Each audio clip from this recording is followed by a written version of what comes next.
Bienvenue. Alors aujourd'hui, nous allons parler d'un type de problème très classique. Modéliser la construction de ces figures à l'aide d'une suite. Donc tu vois, je t'ai mis deux exemples et à chaque fois, tu vois qu'on a des étapes, 1, 2, 3, 4, 1, 2, 3, 4. Et à chacune des étapes, on vient ajouter des éléments sur la figure. Et puis petit à petit, tu as une figure de plus en plus complexe comme ça qui se construit. Donc ce type de problème, ils sont assez habituels, en ce qui concerne les suites et donc avec, ces 2 exemples particuliers, je voudrais te donner 3 astuces que tu pourras utiliser dans un peu n'importe quel type de problème qui ressemble comme ça, avec une construction visuelle de suite. Commençons par la première figure. Alors la question qu'on va se poser, c'est à chaque étape, combien est-ce que, j'ai de boules ou de gros points sur ma figure? Les petits pointillés, qui sont entre les gros points, on va les ignorer. C'est juste pour pouvoir se représenter plus facilement, la construction triangulaire de la figure, mais ils n'ont pas d'importance. Alors, à ma première étape, j'en ai un. À ma deuxième étape, j'en ai un plus un, 2, 3, donc j'en ai 4. À ma troisième étape, j'ai mes 4 à l'intérieur, plus 5, 6, 7, 8, 9, 10, etc., etc. Et donc, on va définir une suite UN où n va représenter chaque étape et où le terme UN va représenter le nombre de points que j'ai à chaque étape. J'écris soit UN, le nombre de points à l'étape n. Alors je vais te donner 3 astuces pour faciliter notre travail, pour arriver à définir cette suite UN. Chacune de ces astuces, c'est une question qu'on va se poser en observant la figure. La première question, ça va être combien est-ce qu'il y a de couches autour de la figure? Alors, ce que je veux dire par couche, c'est que tu vois, à la première figure, j'ai un point, et puis quand je passe à la deuxième étape, autour de ce point, j'ai rajouté une ligne de 2 points à gauche, une ligne de 2 points à droite et une ligne de 2 points en dessous par rapport à ma première figure. À l'étape suivante, c'est la même chose. Au centre, je reconnais la figure de l'étape 2 et à gauche, j'ai ajouté une ligne de points, à droite, j'ai ajouté une autre ligne de points et en bas, j'ai ajouté une autre ligne de points. Et puis à la quatrième étape, c'est la même chose. Je retrouve au centre la figure de l'étape 3 et j'ai à nouveau 3 couches à gauche, à droite et en dessous. Alors ce que je vais faire, c'est que je vais entourer chacune de ces couches. Celle de gauche, celle de droite et celle du dessous. Le nombre de couches, il ne varie pas. À chaque étape, c'est toujours 3 couches puisqu'on a une construction qui est triangulaire. Alors, le nombre de points que j'ai à la figure U4, c'est égal au nombre de points que j'ai à l'intérieur.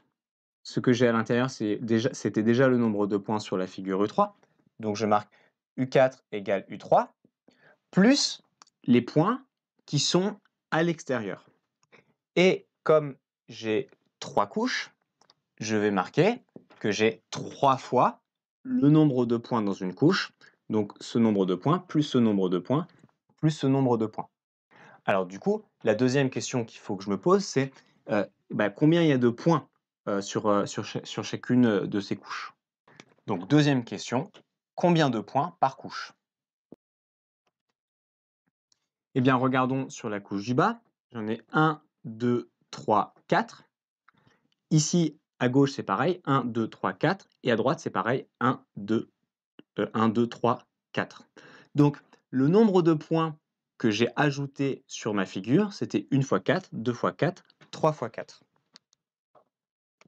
J'écris donc 3 fois 4. Maintenant, attention, il y a une erreur qu'il ne faut pas faire. 3 fois 4, ça fait 12. Et là, si je compte, il n'y a pas 12 points. Il y en a 1, 2, 3, 4, 5, 6, 7, 8, 9. Il y en a 9. Alors pourquoi? Eh bien parce que, en fait, les points qui sont aux extrémités, je les ai comptés 2 fois. Regarde ce point, il appartient à la fois à la couche qui est en bas et à la fois à la couche qui est à droite. Pourtant, il n'y a qu'un seul point. Donc, comme j'ai compté 2 fois celui-ci, 2 fois celui-là et 2 fois celui qui est en haut, si je veux les compter une seule fois, il va falloir que je retire une fois celui que j'ai compté en double, 2 fois l'autre que j'ai compté en double et une troisième fois le dernier que j'ai compté en double. Donc je vais devoir retirer de mon résultat 3 points que j'ai comptés en double. Et 3 fois 4, 12 moins 3, ça fait bien les 9 points que l'on vient de compter. Et donc ces 3 points que l'on vient de retirer, en fait, ça correspond à la troisième question qu'on peut se poser, qui est: est-ce qu'il n'y a pas des points qu'on a comptés en double, qu'on a comptés en trop, donc qui sont un peu des cas particuliers et qu'il va falloir éliminer? Et puis, on verra dans l'autre figure que c'est pas vraiment qu'il y aura, enfin si, il y aura aussi ça, mais il y aura aussi des points qui seront constants, c'est-à-dire il faudra ajouter toujours le même nombre à chaque étape. Et donc je vais formuler ma question de la façon suivante. Combien y a-t-il de ces points qui sont des points un peu spéciaux? Donc, combien de points spéciaux? Ici, c'était les doublons. Et on verra pour la figure suivante qu'il y a aussi des points qui peuvent être constants. Voilà. Maintenant qu'on a vu le cas particulier pour U4, on est prêt à généraliser. Pour construire U4, je repars du nombre de points que j'avais dans U3. Donc, si je généralise, pour construire la figure de rang U de n plus 1, je vais prendre le nombre de points de la figure précédente, donc la figure UN. Et je vais rajouter 3 couches. Et sur chaque couche, il y a à la quatrième étape 4 points, à la troisième étape 3 points, à la deuxième étape 2 points. Et donc, tu comprends que le nombre de points que j'ai par couche, en fait, il correspond au numéro de l'étape à laquelle on est. Et donc, 3 fois n. Et ce moins 3, les 3 points qui sont comptés en doublon, bah, à chaque fois, il y a 3 sommets du triangle, donc à chaque fois, ce sera toujours moins 3. Ça ne varie pas. Comme j'ai une suite qui est définie par récurrence, il ne me reste plus qu'à l'initialiser et à dire que à la première étape, U1 vaut 1 point. J'ai donc répondu à la question. Le nombre de points qu'il y a à chaque étape se modélise selon la suite qui est ci-dessous. Utilisons mes 3 questions afin de résoudre le deuxième problème. Alors ici, j'ai une construction avec des allumettes. On voit qu'à la première étape, j'ai mis 4 allumettes, et puis à la deuxième, j'en rajoute ici à gauche, j'en rajoute à droite, à la troisième, j'en rajoute encore, et ça me fait une sorte de pyramide en construction d'allumettes. Alors, la première question qu'on se pose, c'est combien de couches? Eh bien, on voit que entre la première et la deuxième étape, on retrouve la petite figure avec les 4 allumettes qui font un carré, et à gauche, on est venu ajouter des allumettes comme ceci en diagonale, et à droite, on est venu ajouter des allumettes comme ceci en diagonale. Je les entoure en vert pour qu'on les voit un petit peu mieux. La couche de gauche, la couche de droite. À l'étape suivante, on reconnaît notre petit bloc qui ressemble à une figure de Tetris, et autour, on est venu ajouter à gauche cette couche d'allumettes, et à droite, cette couche d'allumettes.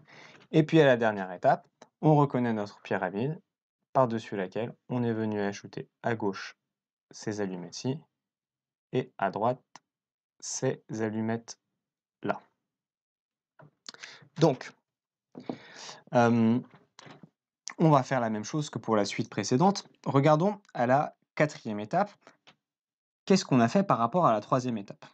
Eh bien, ici, au milieu, on a le bloc de la troisième étape, donc le nombre d'allumettes à l'étape 4, c'est égal au nombre d'allumettes à l'étape 3, plus les 2 couches qu'on va rajouter au-dessus. Donc, je viens de répondre à ma première question. Combien est-ce qu'il y a de couches? Il y en a une à gauche, une à droite à chaque fois. On a donc 2 couches. Et dans chacune de ces couches, combien est-ce qu'on a d'allumettes? Eh bien, regardons à notre quatrième étape. On voit qu'on a une marche, 2 marches, 3 marches, 4 marches dans la couche de droite, et la couche de gauche, c'est pareil. Une marche, 2 marches, 3 marches, 4 marches. Et chacune de ces marches, elle contient 2 allumettes. Donc j'ai 1 fois 2 allumettes, 2 fois 2 allumettes, 3 fois 2 allumettes, 4 fois 2 allumettes. Donc, je vais écrire 2 fois 4 allumettes pour chaque couche. Et puis dernière question, combien de points spéciaux, des doublons ou des points qui sont constants? Eh bien, est-ce qu'on a des doublons ici? Oui, regardez au sommet, à chaque fois, mon allumette, elle est dans la couche de gauche et dans la couche de droite. Ça veut dire que dans ce calcul-là, je l'ai compté 2 fois. Donc pour ne pas la compter 2 fois, je vais retirer 1. Et puis j'observe aussi que là, j'ai compté toutes les allumettes qui sont sur la diagonale, mais je n'ai pas compté l'allumette qui était en bas ici, ni celle qui était en bas là. Et on voit que à chaque étape, quel que soit le nombre d'allumettes sur la diagonale, il y en a toujours une en bas à gauche, une en bas à droite, qui vient être ajoutée de façon constante. Donc ça, ce sont les fameux points constants. C'est toujours 2 allumettes, quel que soit le nombre d'allumettes sur la diagonale. Bien. Et bien maintenant, je vais essayer de généraliser cette formule pour trouver la formule générale qui donne le nombre d'allumettes. Alors, on a vu que pour construire mon nombre d'allumettes à l'étape n plus 1, je reprends le nombre d'étapes d'allumettes que j'avais à l'étape précédente, donc un. Je rajoute 2 couches, et pour chacune des couches, j'ai un nombre de marches. Ici, à la 4e étape, j'ai 1, 2, 3, 4 marches. À la 3e étape, 1, 2, 3 marches. À la 2e étape, 1, 2 marches. À la 1re étape, une seule marche.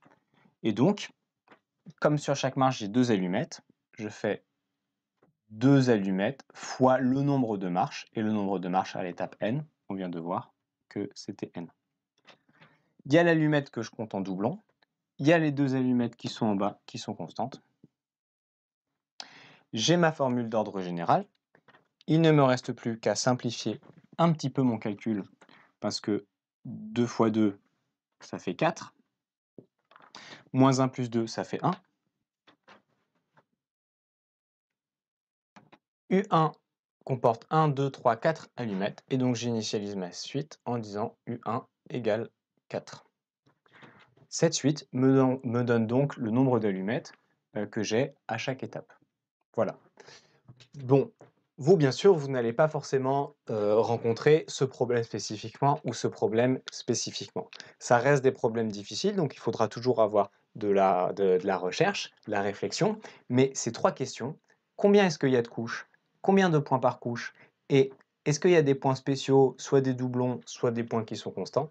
Ça vous aidera à construire la suite qui répondra à votre problème. Bon courage à vous! J'ai terminé avec mes explications. Des problèmes ardus dans les contrôles en première, tu vas en rencontrer. Donc peut-être que tu veux les réussir, tu veux avoir de bonnes notes et tu as raison. Si c'est ton cas, j'ai quelque chose à te donner qui va t'aider, je pense, à avoir de bonnes notes. Regarde dans la description. Attention, c'est pas pour les touristes, c'est que pour les élèves qui sont prêts à mettre en œuvre, qui sont vraiment motivés, qui sont prêts à travailler pour décrocher ces bonnes notes. Alors si tu penses que tu en fais partie, eh bien je te laisse découvrir ce que j'ai à t'offrir. Si vous êtes parent et que vous êtes à la recherche de solutions de soutien ou de coaching scolaire, il y a un lien pour vous. Si vous êtes professeur et que vous êtes à la recherche d'outils pédagogiques pour gagner du temps, il y a aussi un lien pour les professeurs. Merci d'avoir regardé cette vidéo.